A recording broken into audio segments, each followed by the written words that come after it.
Bonsoir à tous, on se retrouve aujourd'hui sur la chaîne de Cryptnam, on est le 17 avril 2022, il est 17 h au moment où je tourne cette vidéo.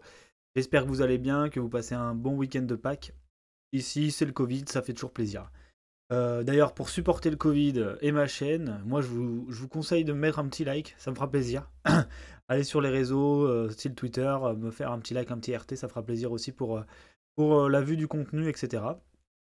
Aujourd'hui, on va notamment parler un petit peu d'order flow. Ça a été calme là pendant 2-3 jours vu qu'il n'y avait pas le marché US.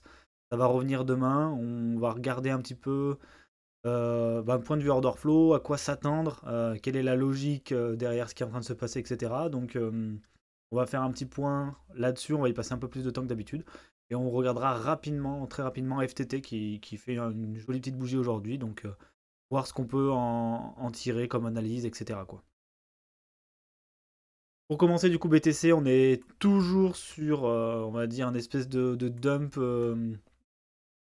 suite à un W weekly, ce qui est assez étrange d'ailleurs. On a fait un M daily, la target du M daily a été atteinte. Donc pour l'instant, on est à cet endroit-là et on respire. Donc pourquoi je dis qu'on respire? Parce que, ben, vous voyez, il se passe plus rien depuis quelques jours. Là, bien sûr, ça fait 3 jours qu'on est en compression, bah, c'est normal, c'est le week-end de Pâques. Les mecs, ils sont en train de chiller avec la famille. Qu'on peut voir à peu près, bien sûr, hein, c'est pas non plus. Voilà, on voit un espèce de triangle de compression, donc on recommence à se comprimer. On se comprime d'une manière assez chelou. Pour moi, on aurait déjà dû péter. Le truc, c'est que ben, il n'y a pas les instits, donc on risque d'avoir un mouvement un petit peu d'attaque, on va dire, avec l'arrivée des Asiates, je pense, dans la nuit. Donc, sachant que les Européens vont pas trader, les Ricains, eux, vont trader parce qu'eux, ils font le pont le vendredi, pas le lundi. Donc voilà. Ici, donc, on est, ben, ça se voit, hein, on vient taper des liquidités, on vient, le marché est drivé par les liquidités, comme d'habitude, pendant le week-end. Euh, pour, pour moi, là, il n'y a rien sur le graphique, vous voyez, on peut autant aller en bas qu'on peut aller en haut. Quand je vois un graphique comme ça, on a un triangle de compression, en plus c'est 55 ensemble. Donc, à l'heure actuelle, il faut pas trop se poser de questions, il faut juste attendre que le marché décide.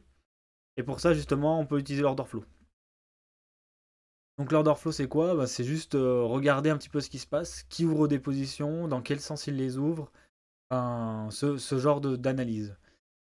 Là à l'heure actuelle, donc là on a là je vous ai laissé le Bitcoin, là c'est le ratio long et short du système, ici c'est le nombre de positions si elles s'ouvrent ou si elles se ferment, et ici c'est le funding. En bas les spreads etc. Ça on pourra y revenir si vraiment un jour on fait un truc développé là-dessus.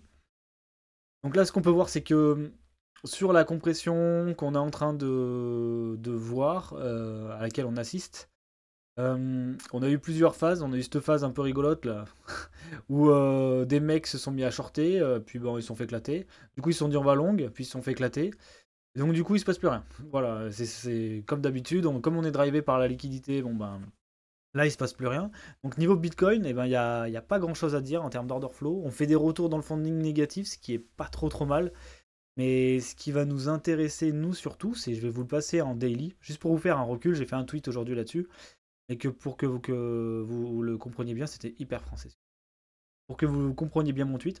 Donc là, bien sûr, on a un order flow qui fait que monter constamment. Bon, ben, c'est un peu logique parce que on a de plus en plus de gens sur le marché, les gens mettent du levier, donc voilà, on le voit ici avec l'order flow. Dans l'idéal, ce qu'on aimerait, c'est vraiment un crash et qu'il y a un retour vers les 48.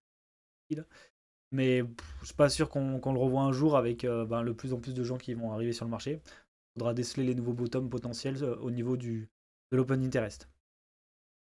Ce qu'on peut voir en tout cas, donc je l'ai publié ce matin, c'est que si vous regardez bien, au niveau des tops de marché, on a toujours le même sentiment, on va dire. On a des spreads positifs ici, vous voyez, supérieur à 0. Un funding positif. Un top ici qui se fait aux alentours de un ratio long autour des 80. Et bon, après, bon, bah, le marché, il est le marché. Vous voyez, ici, on a la même chose. Donc, on était en top, ratio positif. Ici, avant le petit dump ici qui a fait peur à tout le monde, pareil, on était, hop, on n'était pas très haut, on était qu'à 65, mais on commençait à avoir des ratios positifs et des spreads positifs. À chaque fois, en tout cas, que les spreads sont passés dans le positif avec un funding positif, on a refait un petit coup vers le bas. À l'heure actuelle, bon, le funding est assez négatif, donc les spreads sont assez négatifs. Le funding, bah, si vous regardez sur le gros plan, il est vraiment ridicule qu'il soit positif ou négatif. On fait des petits coups de négatif même en daily, donc c'est intéressant. problème, c'est ratio long, il y a quand même beaucoup de longs qui sont ouverts. On préfère regarder sur les bottoms des ratios plutôt inférieurs à 50. Donc, c'est-à-dire que les longues sont en minorité par rapport aux shorts, et ça, c'est intéressant. Donc, pour moi, pour le Bitcoin, on peut pas trop déceler de tendance, mais pour moi, on est ni sur un top ni sur un bottom, il se passe vraiment rien. On serait plus sur un bottom, c'est juste ce ratio long qui m'embête, mais sinon, on serait plus sur un bottom si on était sur un ratio qui était plutôt bas. Donc, j'aimerais bien le revoir venir un petit peu bas dans les prochains jours, si possible. Et ce qui va nous intéresser à nous, c'est l'order flow des altcoins. On va pas faire altcoin par altcoin. Ce qu'on fait, c'est qu'on va dans le. Ici, moi, je vais dans le global chart et j'ouvre l'open interest. Et là, du coup, bon, là, on a en 1 heure. Donc, vous voyez, en 1 heure, on est assez plat au niveau du Bitcoin. Et bien sûr, ma connexion est tellement de qualité. Je vais fermer ça. Et on fait apparaître ici donc la même chose que tout à l'heure, donc les open interest, mais all excluding BTC et Ethereum. Donc ça veut dire qu'on a vraiment tous les alts, bah, sauf Ether. Et ici, pareil avec les funding. Je vais recharger la page parce que c'est un peu la misère. Si vous voulez, en attendant, ce qu'on va faire, c'est qu'on va parler un peu d'ETH pendant que ça charge.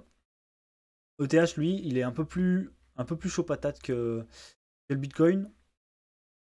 On le voit ici parce que lui, il s'est arrêté au premier arrêt et sur son W qui est là. Donc c'est plutôt bullish comme situation puisque ben voilà, on fait un super W, on vient retater le W et le premier arrêt, on s'y arrête dessus. On a un MACD qui allait dans le négatif. Il n'y a pas eu de divergence à part, bon ici il y a quand même une divergence ici, mais on dit qu'on peut quand même pousser au niveau de l'Ether. Donc le problème c'est que souvent c'est le Bitcoin qui fait le marché. Tant que Bitcoin il est dans un état de je dump, ben Ether va suivre. Un jour peut-être qu'on aura Ether qui guidera le marché à lui tout seul, mais bon pour l'instant ça c'est pas ce qui se fait. Je sais pas si Coin Analyse est pas down à l'heure actuelle là, non? C'est bon, ça arrive? Ok. Donc on va réafficher les funding.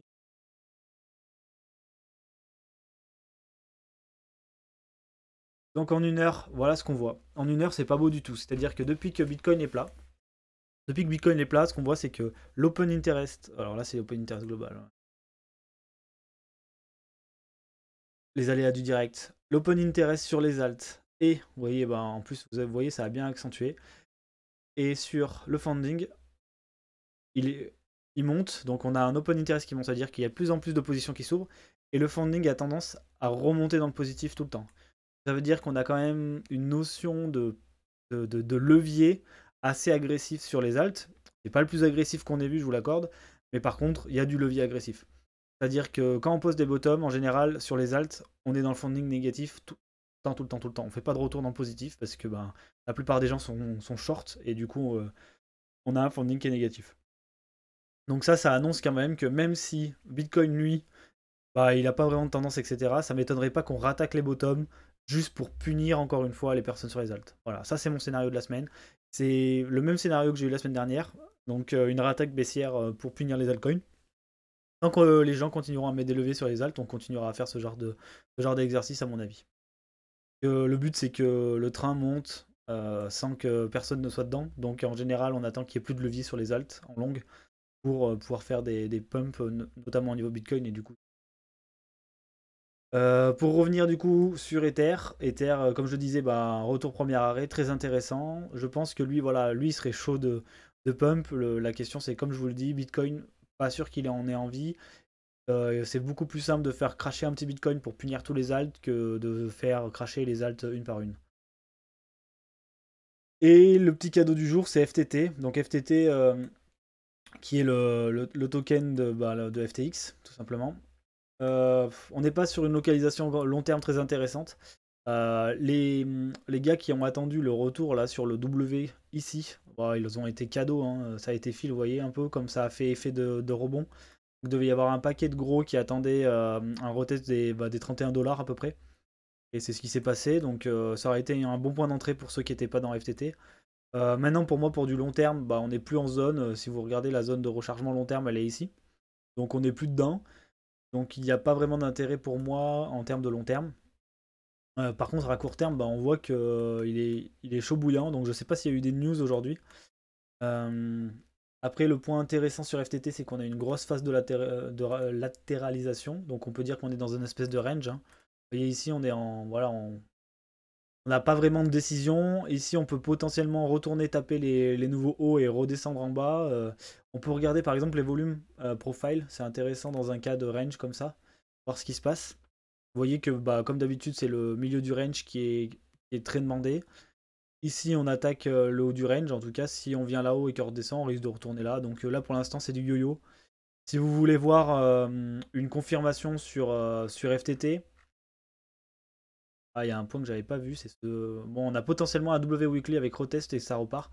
Donc en tout cas, si on décolle des 53, là on pourrait avoir un nouveau rallye haussier pour FTT.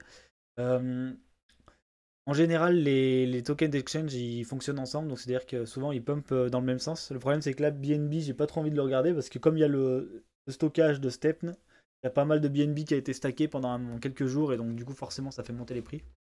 En tout cas, FTT qui fait une grosse bougie aujourd'hui, mais ceux qui sont pas dedans, faut pas FOMO sur des bougies comme ça déjà d'une.